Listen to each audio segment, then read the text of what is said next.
Magandang umaga sa lahat. Ngayong umaga ay babasahin po natin ang ikalimang kabanata ng Esther at ang magbabahagi ng salita ay si Pastor Jason.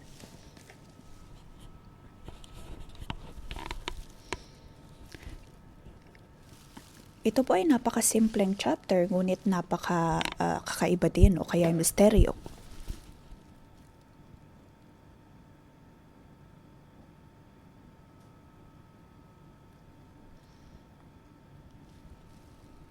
Kung tayo po ay gumagawa para po sa Panginoon,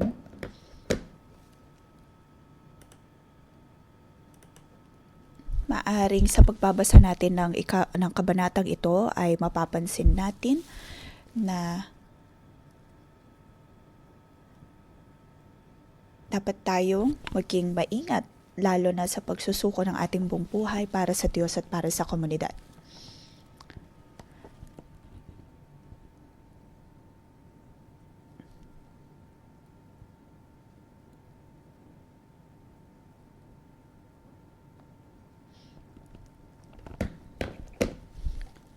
Bibigyan po natin ang kabanatang ito ng pamagat,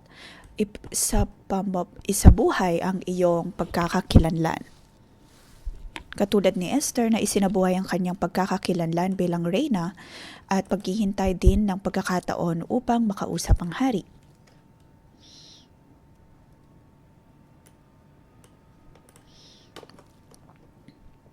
Sa personal na buhay ni Esther, ang pagiging reyna ay isang karangalan. Ang karangalang ito ay dahil ang Diyos ang naglagay sa kanya sa posisyong iyon.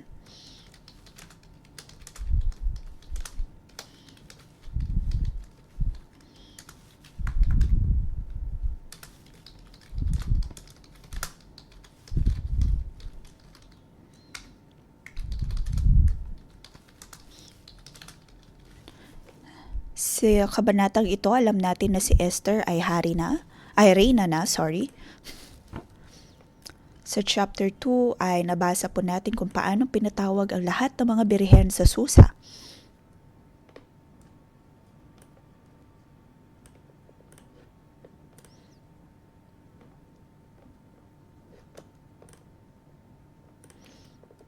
Sa unang beses ay pinatawag po nila ang lahat ng mga birhen.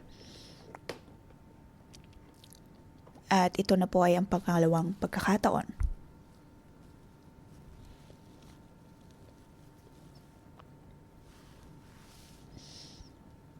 Si Esther ang unang batch, pagkatapos ay makikita ang ikalawang batch. At hindi pa nakikita ni Esther ang hari ng 30 araw na. At sa 30 araw na iyon ay ibang mga birhen ang kasama ng hari. At maaaring sa isip ni Esther ay nakalimutan na siya ng hari.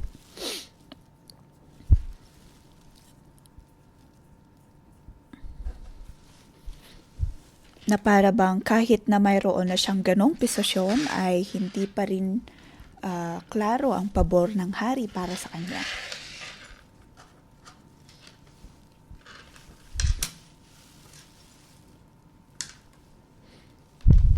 Kaya naman habang si Haman ay nagpaplano ng eskema para sa paglitis sa mga Hudyo, pagkatapos ang mga Hudyo naman ay nananalangin, nag-aayuno, nagluluksa,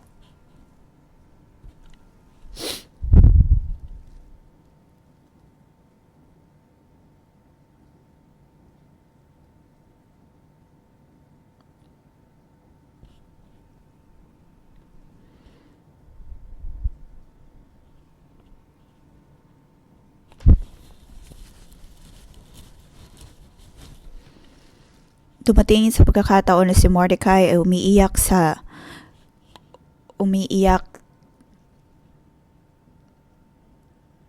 durungawan. Pagkatapos ay tinanong siya kung bakit siya umiiyak.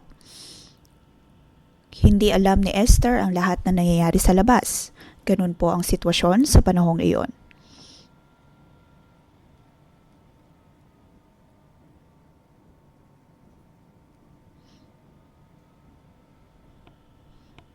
Ngunit sa pag-alam ng kung anong nangyari.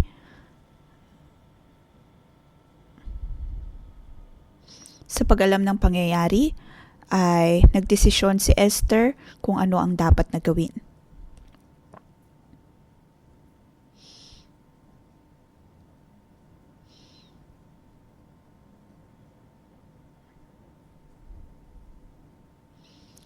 Para kay Esther, maaring pakiramdam niya ay madali lamang siyang palitan, katulad ng kung paanong pinalitan niya lang din ang isa pang reyna bago siya naging reyna.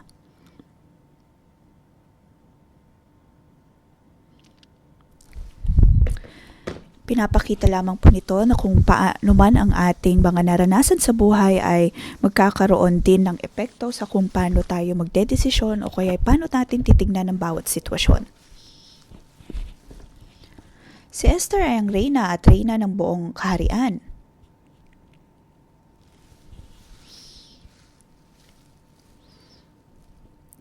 Sa panahon natin ngayon, ikaw ay cell leader ng isang cell group. Pinuno marahil ng department.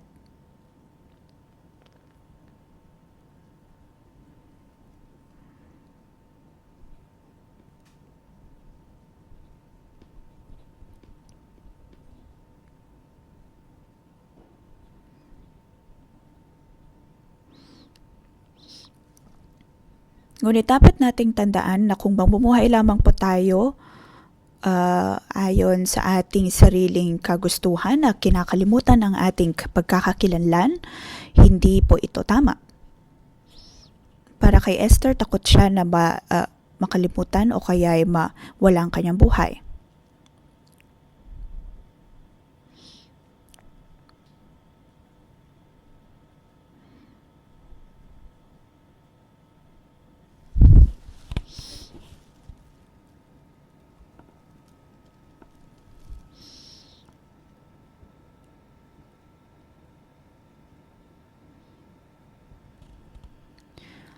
Kung tanging sarili lamang natin ang ating iisipin, tanging buhay natin ang ating iisipin, maaari pong mawala din sa atin ang posisyon na mayroon tayo, kaya buhay na mayroon tayo. Huwag po tayong matali lamang sa tradisyonal na pag-iisip. Dapat po tayong maging proactive at hindi passive.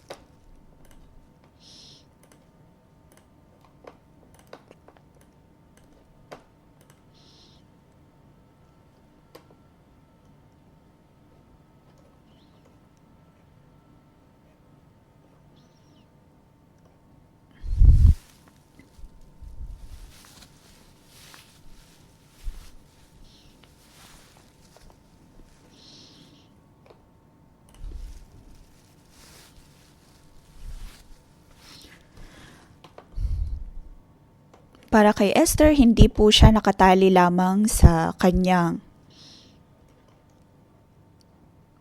hindi lamang siya naging passive sa kanyang pagkakakilanlan, bagkus ay ginawa din ang kanyang nararapat na gawin, katulad ng pag-aayuno at pananalangin.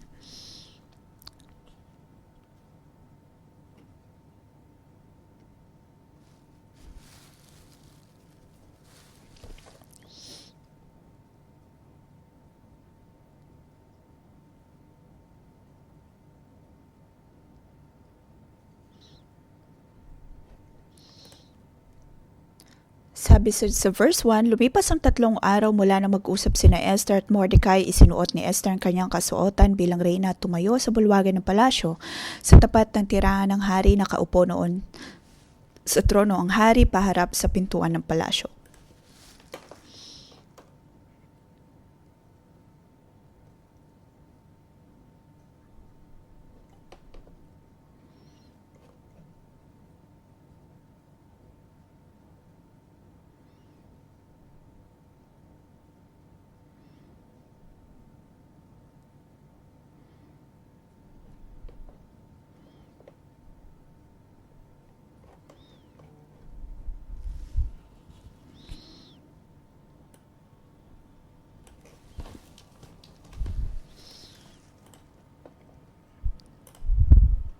Ipinapakita po nito na kung hindi po tayo ang pag-aalyuno, paglilinis ay paraan po ng paghahanda bago humarap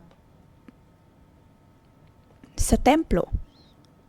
At sa parehong paraan ay ganun din po ang inihanda o kaya ginawa ni Esther. At ang hindi niya kamatayan ay ayon sa habag at biyaya ng Diyos.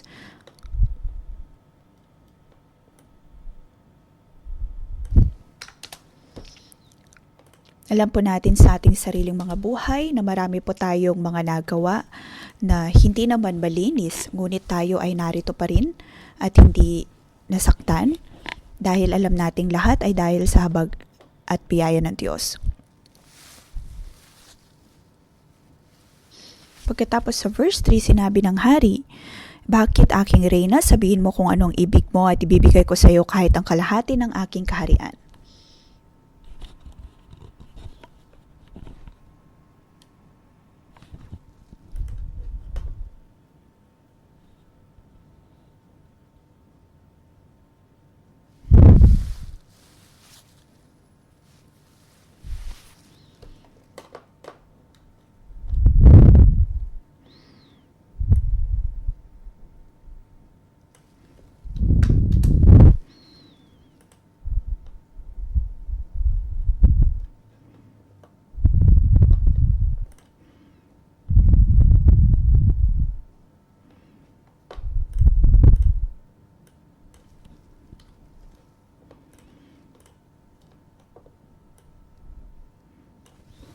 Kung tayo po ay handa na isuko ang ating buhay upang gawin kung ano ang kalooban ng Diyos,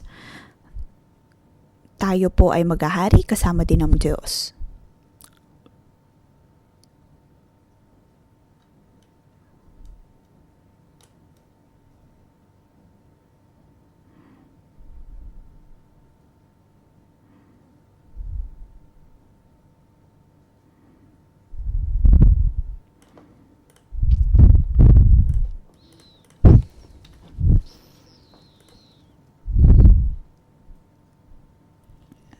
Kalaunan ay sumagot si Esther at nagsabi na kung mamarapatin ng mahal na hari, dumalo po kayo ni Haman ngayon sa piging na inihanda ko para sa inyo.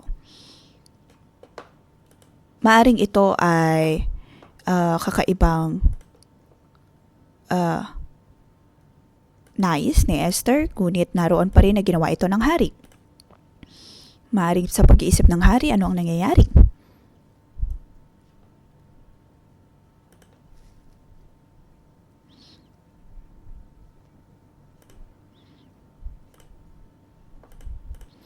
At sabi doon,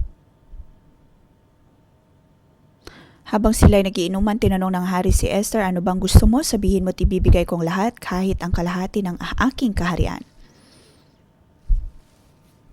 Yun po ay sa verse 6. Iyon ay kasaya-sayang pagkakataon sa piging. At maaring para sa atin ay iyon ang pinakamainam na pagkakataon upang tanungin ang hari. Ngunit para sa hari, gusto na niyang malaman agad kung ano bang problema ni Esther at anong nais niya. Sa verse 8, "Kung ako po'y kalugod-lugod sa hari at kung inyong mamarapatin, dumalo muli kayo ni Haman sa piging na ihanda ko para sa inyo bukas, doon ko na po sasabihin ang aking kahilingan."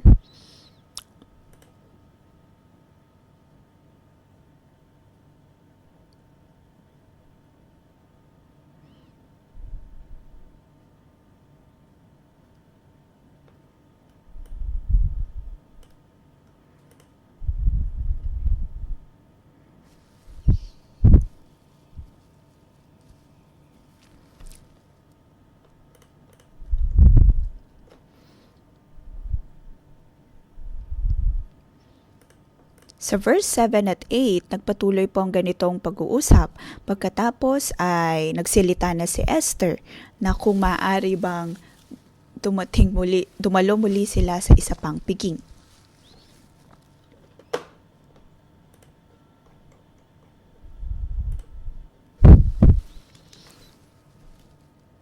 Maaring ito ay pag-uudyok ng Diyos kay Esther kung kaya naman ganoon na ipinagpaliban niya kung ano man ang dapat niya sabihin, bagkus ay inimbitahan sila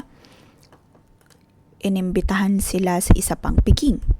Mapapansin po natin dito na mayroong malakas na anointing si Esther.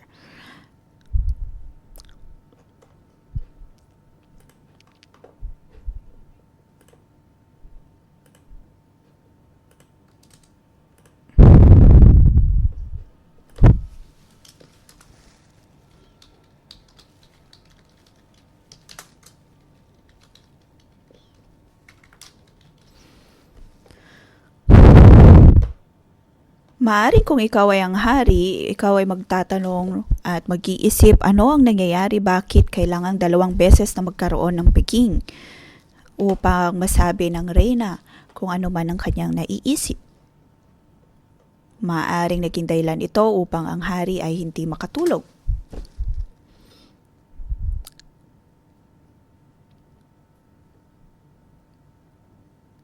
Kung tutuusin, ang ginawa ni Esther ay nagdulot po ng 2 epekto. Kalaunan, alam po natin na dahil sa pag-iisip ng hari, dahil hindi siya makatulog, ay dumating sa pagkakataon na nalaman ng hari ang tungkol sa ginawa ni Mordecai sa pagliligtas ng kanyang buhay. Pagkatapos, malipas ng 1 araw, ang iskema ni Haman naman ay naihayag.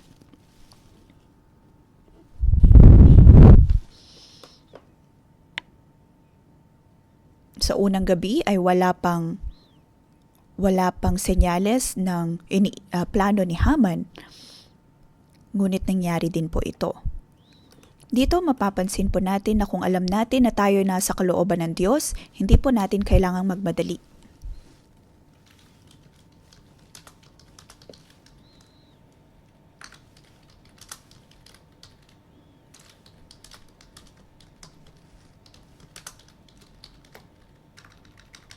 Hayaan lamang po natin ng Diyos na kumilos.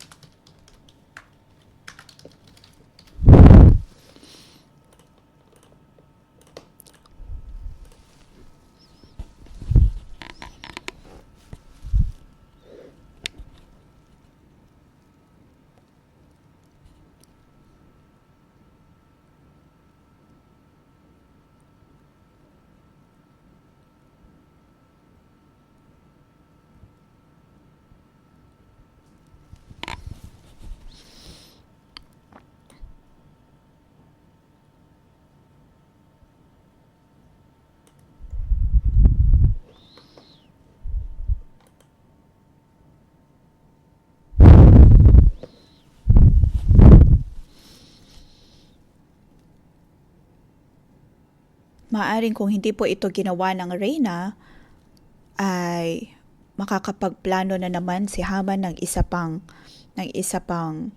eskema.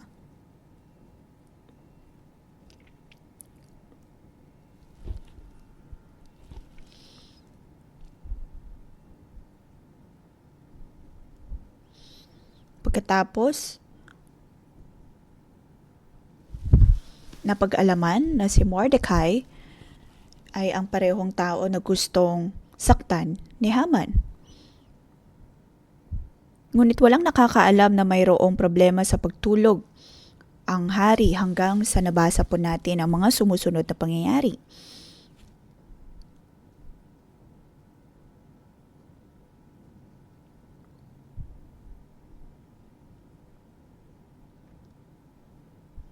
Para kay Esther, alam niyang hindi lamang iyon ang nararapat na pagkakataon upang sabihin sa hari ang kanyang naiisip. Alam niyang hindi iyon ang tamang pagkakataon. Iyon ay pag-uudyok na mula sa Panginoon.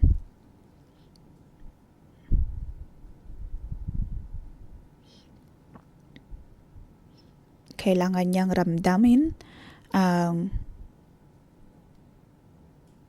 pag-uudyok ng Diyos.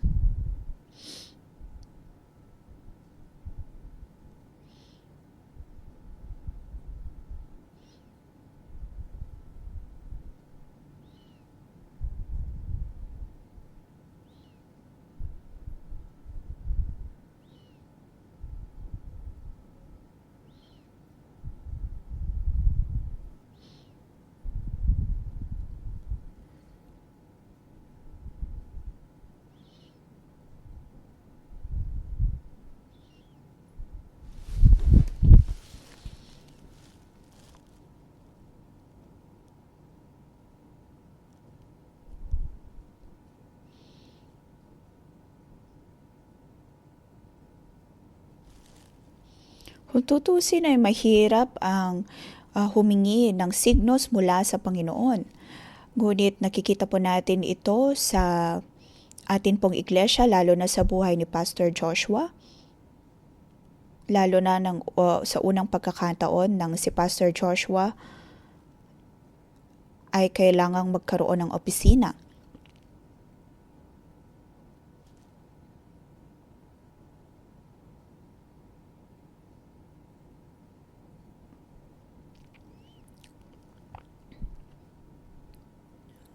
Ngunit mayroon pong kagandahan ng paghihintay ng signos mula sa Panginoon.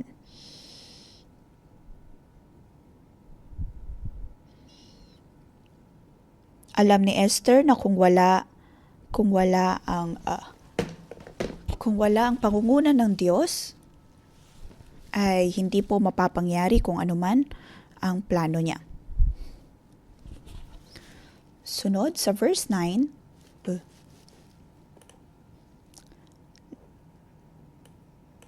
Nang araw na iyon, masayang-masaya lumabas ng palasyo si Haman, ngunit sumiklab na naman ang kanyang galit nang mapatapat siya kay Mordecai na nasa may pintuang papasok sa palasyo, ni hindi man lamang ito tumayo o nagbigay galang sa kanya.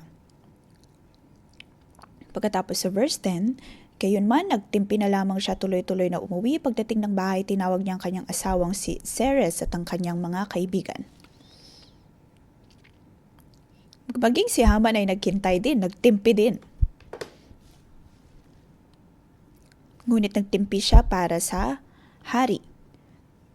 Katulad ng paghihintay din ni Esther, ngunit ang kanyang paghihintay naman ay para sa Panginoon. Dito ay nagpapakita po na kung para kanino po ba ang atin pong paghihintay, para sa Diyos po ba o para sa tao? Tayo po ba ay naghihintay para sa Panginoon? Di tulad ni Haman na nagtimpi dahil sa hari. Sunod ay tinanong niya ang kanyang asawa na si Zeres at ang kanyang mga kaibigan, kanyang ipinagmalaki ang kanyang kayamanan, ang dami ng kanyang anak, ang pagkataas ng kanyang katungkulan, at ang kanyang ang paglalagay sa kanya bilang pinakamataas na pinuno at kagawad ng palasyo.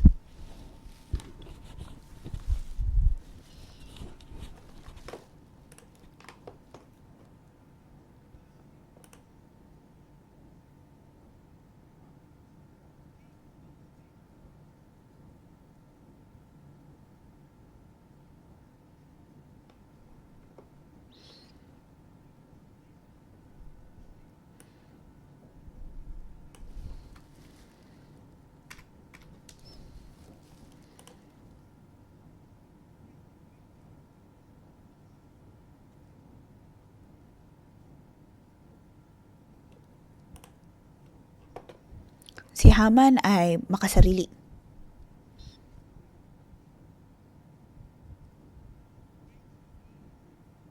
Lagi lamang niyang pinagmamalaki kung gaano siya kagaling, gaano siya kadakila, gaano siya kataas. Ngunit di niya alam na paparating na rin ang kanyang katapusan. Hindi niya alam na ang piging ng kamatayan ay paparating na para sa kanya. Wala siyang sentido komon.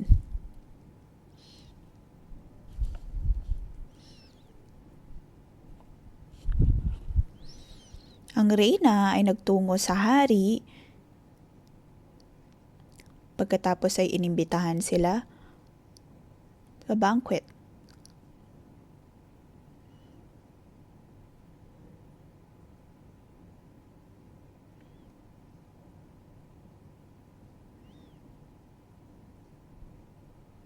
Maaaring kung nag-imbita lamang siya ng iilan tao,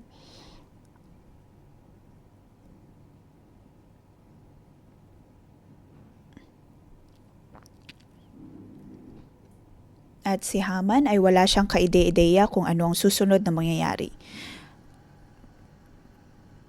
Pagkos ay nagyayabang lamang na siya ay pinatawag ng reyna kasama ng hari.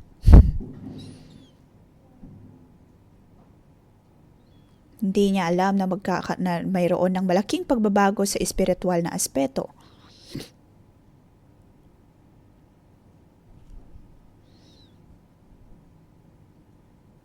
Ito po ay isang uri ng senaryo kung saan ang isang tao ay labis na nagmamalaki. Maaaring sa ibang perspektibo, siya ay napakadakila, napakataas, mayroong otoridad,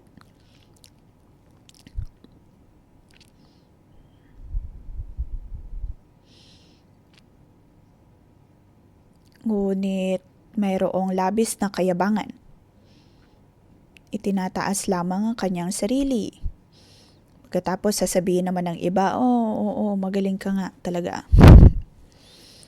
Wala siyang katulad, wala din siyang katulad sa kahit sa mga susunod na mga taon.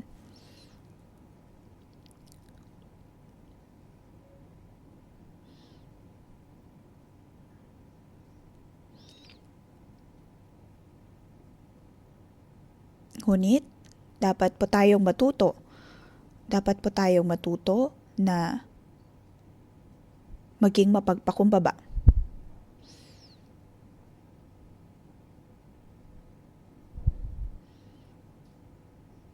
Matuto po tayong makinig.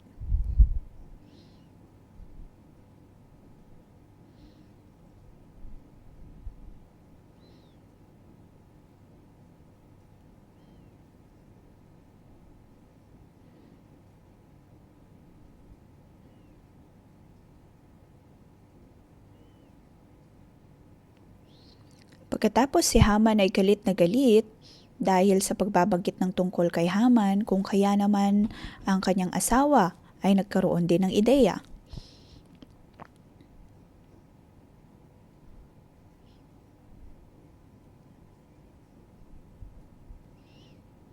Ang sabi ni Ceres, bakit hindi ka magpagawa ng bitayan na 22 kalahating metro ang taas sa may pintuan ng palasyo at bukas ng umaga hilingin mo sa hari na bitayin, si Mordecai.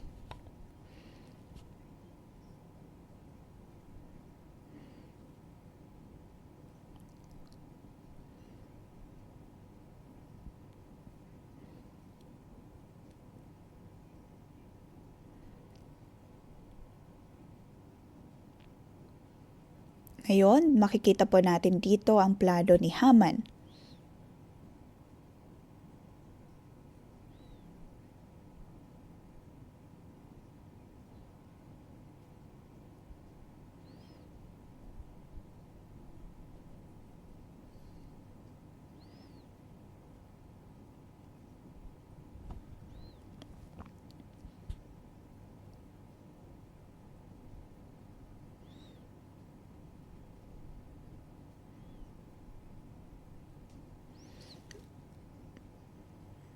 Bakit po kaya ganito kataas ang bitayan na sinabi?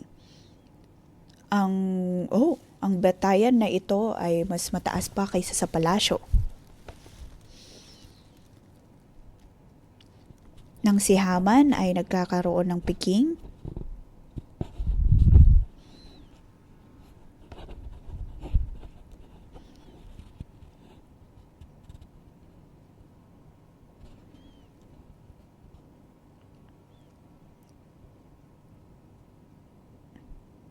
maaring mula sa malayo ay nagbumukhang maayos o kaya ay maganda ang bitayan na ito.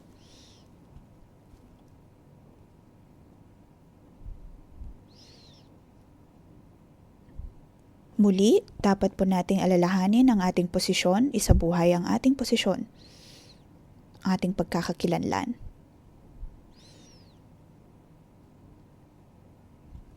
Pagkatapos, dapat po nating hintayin ang tamang pagkakataon mula sa Diyos. Dapat po tayo maging proactive upang maisabuhay ang ating posisyon.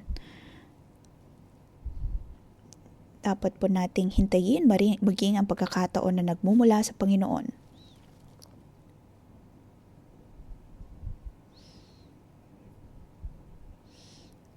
Habang binabahagi ko ito, para bang alam ko din kung anong dapat na gawin, ngunit ito ay mahirap na gawin. Dapat po natin laging tanungin ng Diyos na bigyan tayo ng karunungan, sapat na dunong. Dahil ang pagsasabuhay ng atin pong posisyon ay isa na rin pong malaking hakbang ng pananampalataya.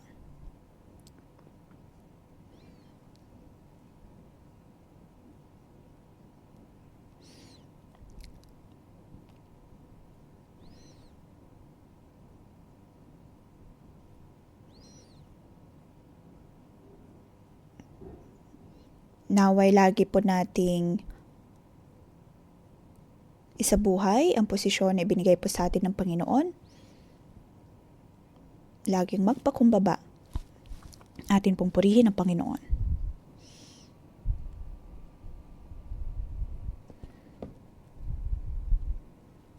Panginoon, kami ang iyong mga anak.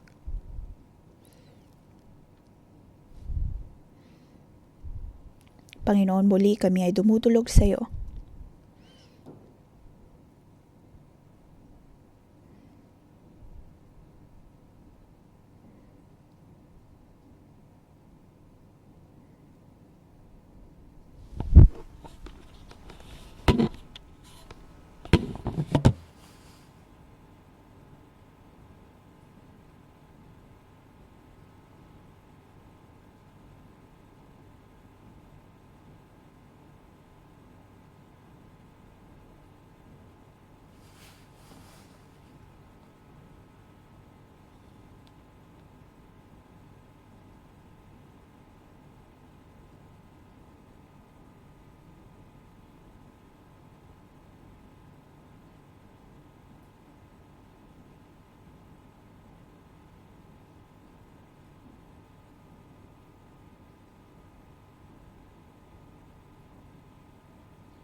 Panginoon, sa iyong kalwalhatian,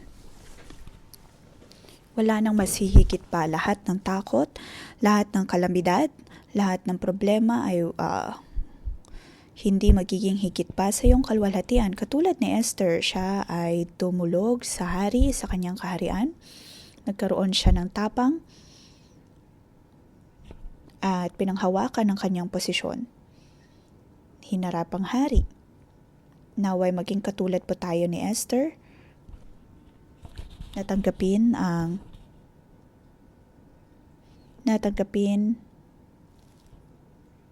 ating pagkakatawag, mga coworker, mga Bible school student. Tayo po ay tumanggap mula sa Panginoon. Tayo po ay magpasalamat sa Panginoon.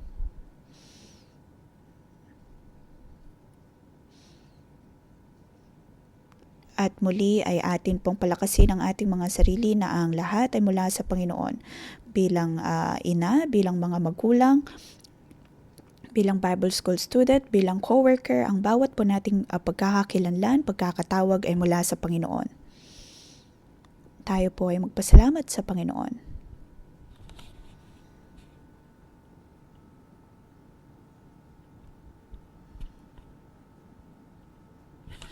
Diyos amang nasa langit, pinapasalamatan ka namin at pinapupurihan.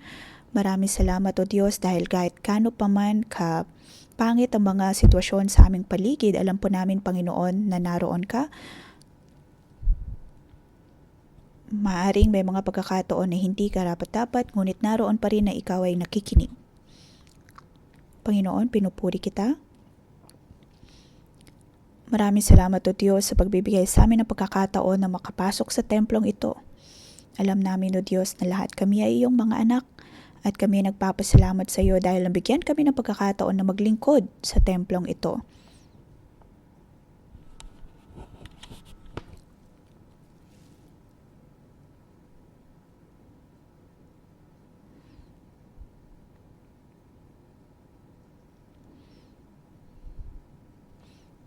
Ngayon tayo po ay mga coworker, mga magulang. Kahit na po tayo ay mayroong mga kahinaan, bababang kumpiyansa, hindi alam kung sapat ba ang ating nalalaman.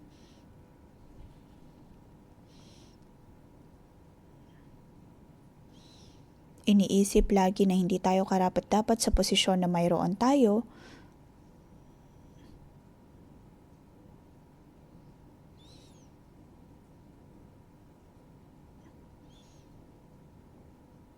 Ngunit maaari po nating ibahagi kung anuman ang mga paghihirap na ating nararanasan ayon sa posisyon na mayroon pa tayo.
Panginoon, pinupuri ka namin at pinapasalamatan ang iyong pagkakatawag para sa amin.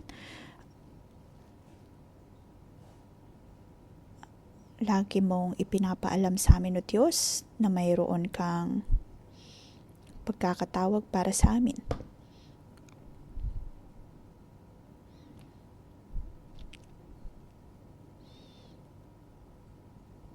Kami man po ay mga empleyado, mga pari, co-worker, Bible school student, alam namin, O Diyos, na kami ay iyong pinili. Pinili mo kami bago pa man ang aming pagkakalikha. Panginoon, ngayon, kami ay tumutukon sa iyong pagtawag sa amin.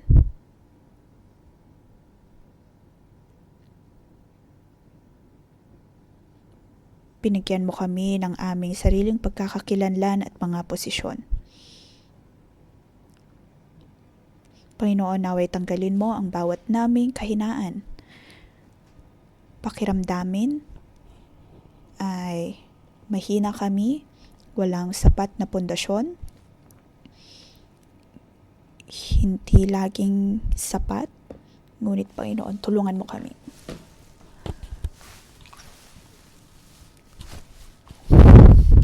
Panginoon, at mga kapatid, tayo po ay manalangin. At atin pong isuko sa Diyos ang lahat ng ating kahinaan, mga dahilan upang tayo ay magkaroon ng mga pagdududa at hindi makasunod sa Diyos. Tayo pa ay tumayo sa harap ng Panginoon at isuko sa Kanya ang lahat. Ibigay at isuko sa Kanya ang bawat takot.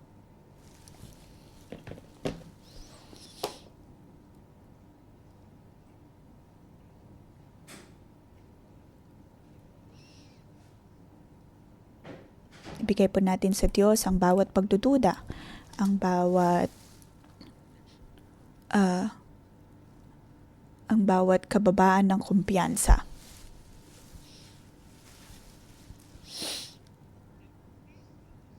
Atin pong yakapin ang ating posisyon, ang ating pagkakakilanlan. Yakapin ang atin pong tungkulin at isuko sa Diyos ang bawat takot. Ibigay sa Diyos ang lahat ng pagkakalkula.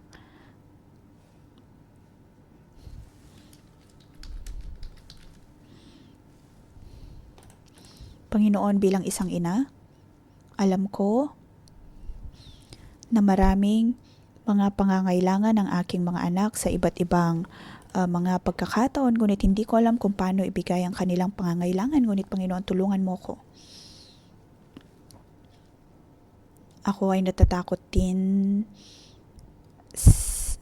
sa mga gusot, ngunit Panginoon, tulungan mo ko na maging isang pagpapala para sa aking mga anak, lalo na sa kanilang paglaki.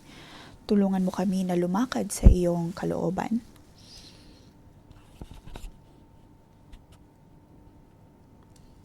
Panginoon, ang amin pong mga paningin ay nakatuon sa iyo. Binigyan mo kami ng posisyon.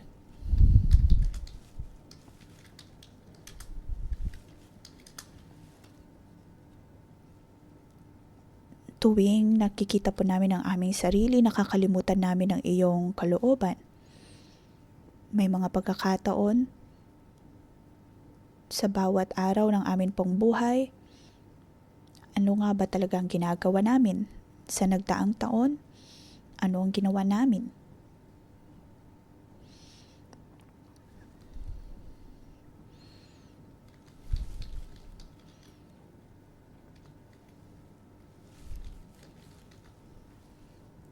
Lagi kami nakatingin sa aming mga sarili, Panginoon, patawarin mo kami.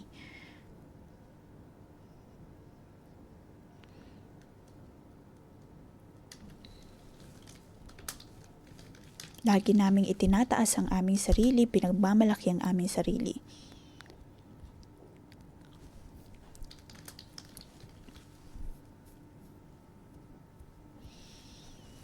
Ang mga bagay na aking ginagawa, karapat-dapat man o hindi po ito nakikita ng iba, ngunit ito ay nagbibigay din ng pangamba sa amin at nakakalimutan namin ang nararapat naming posisyon.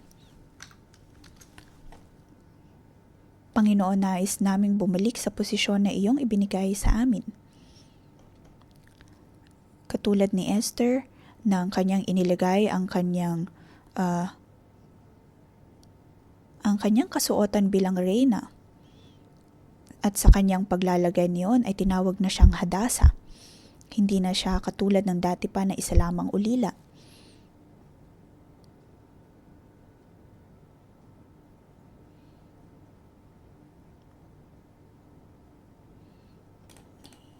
Hindi lamang siya basta-bastang tao, bagkus siya ay si Reynang Esther.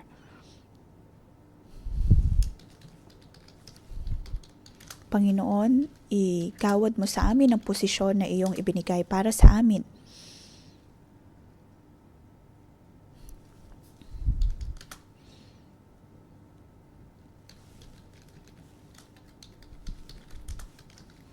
Panginoon, kami ay mga co-worker, mga Bible School student. At amin pong isinuko ang lahat upang sumunod sa iyo.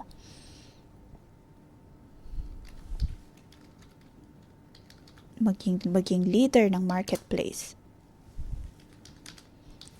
Ilagay mo kami sa ganitong posisyon sa marketplace. Maaaring may mga kapatiran na nagmamadali sa pagkakataong ito ngayon, mga kapatiran na tumatakbo sa lansangan. Hindi lamang sila nagtatrabaho, bagkus ay isasabuhay ang kanilang posisyon, ang kanilang pagkakatawag. Panginoon, Banal na Espiritu, naway punuin mo kami at pangunahan kami.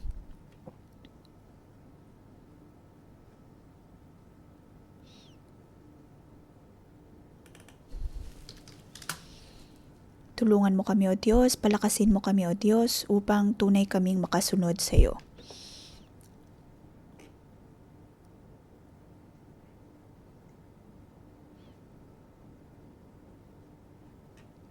Ang ilan po sa amin, O Diyos, ay mga ina, mga ama, mga magulang. Binigay po sa amin, O Diyos, ang mga posisyon na ito.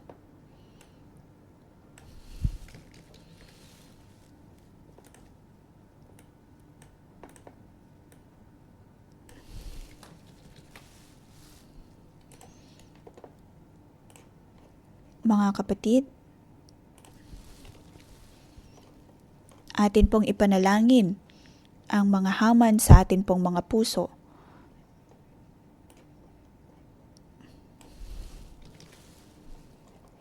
Tayo po ay manalangin at tanggalin ang Haman sa atin pong mga puso. Dapat pong mawala ang Haman sa atin pong mga puso.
Huwag po sanang bumaba ang ating pagtingin sa ating mga sarili.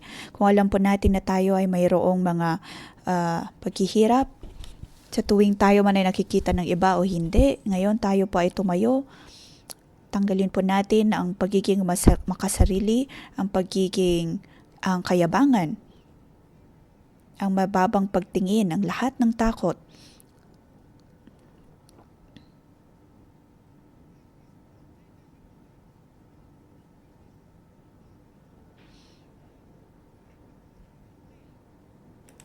Kung kayo po ay nahihirapan pagdating sa May problema pagdating sa pagiging makasarili, atin pong harapin ito. Pagdating sa kayabangan, tanggalin po natin ito.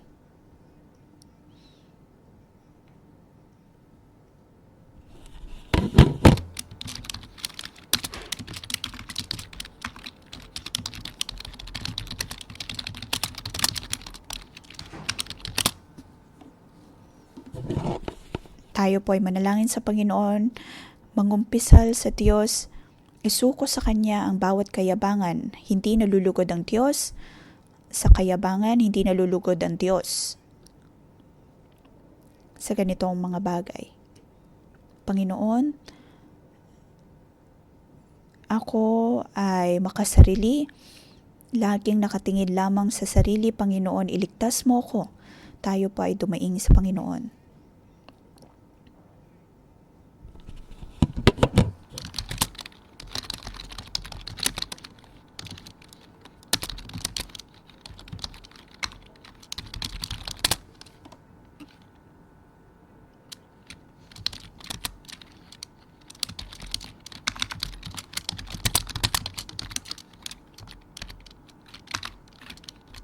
Panginoon, tanggalin mo sa amin ang kayabangan, ang espiritu ni Haman.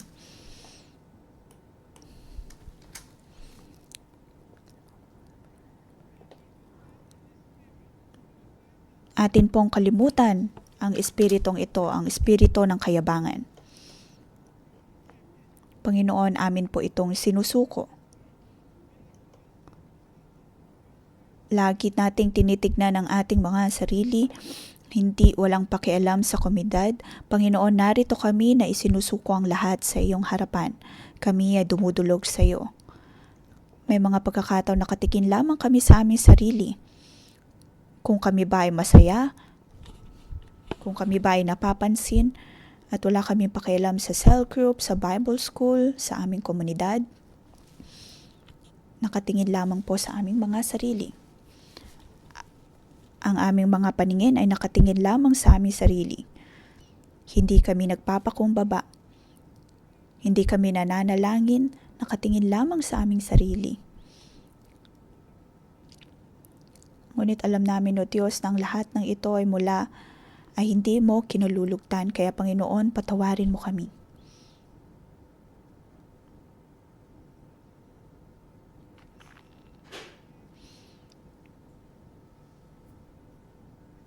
Lagi lamang kaming nakatingin sa aming sarili.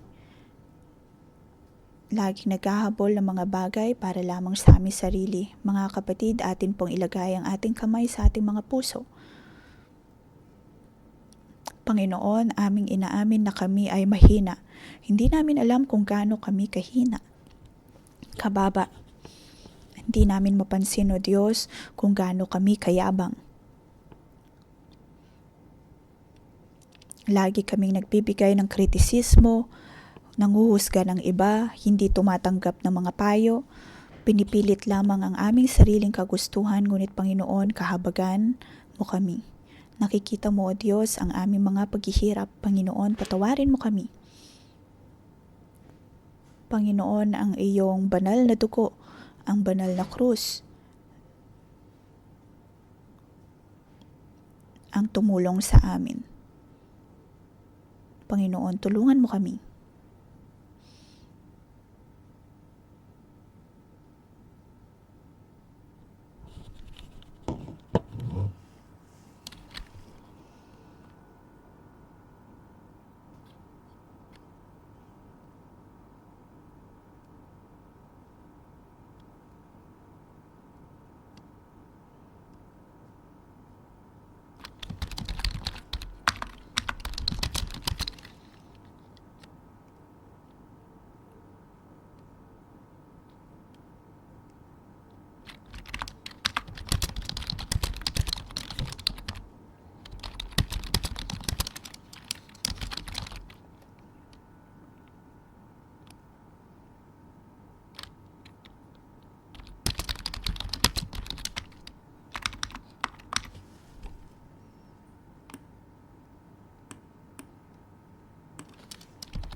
Tayo po ay mag-focus sa Panginoon.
Mga kapatid, nais po nating ipinalangin ng Hong Kong sa pagkakataong ito.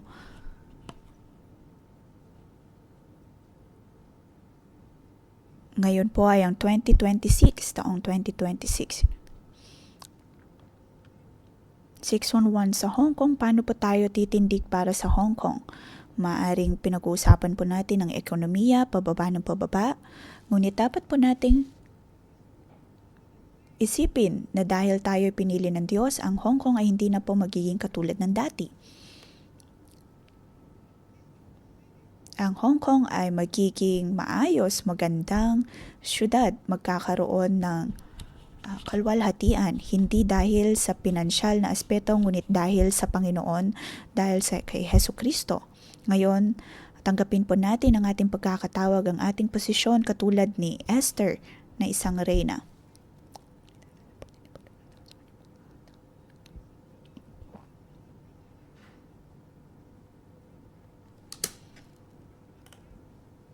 Tayo po ay nanalangin para sa Hong Kong.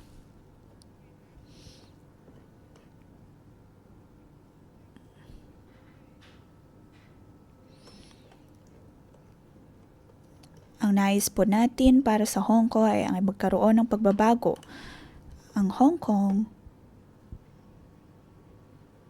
ay magiging syudad na magpapakita ng kalwalhatian ng Diyos.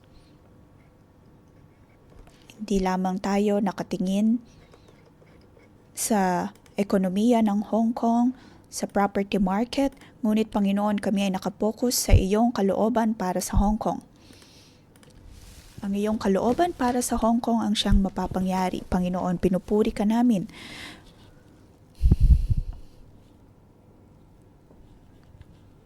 Panginoon, alam naming lilinisan mo ang Hong Kong. Naway ang iyong kalwalhatian ang manatili sa Hong Kong.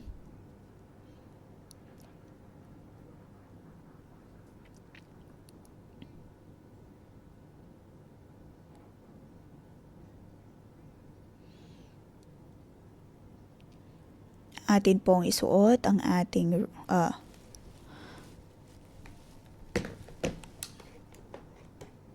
kasuotan bilang reyna, bilang hari. Panginoon, aking pinapanalangin ng bawat kapatirang narito, naway sila ay tumanggap ng biyaya at pabor na nagmumula sa iyo at sila ay mapapansin ng mga tao.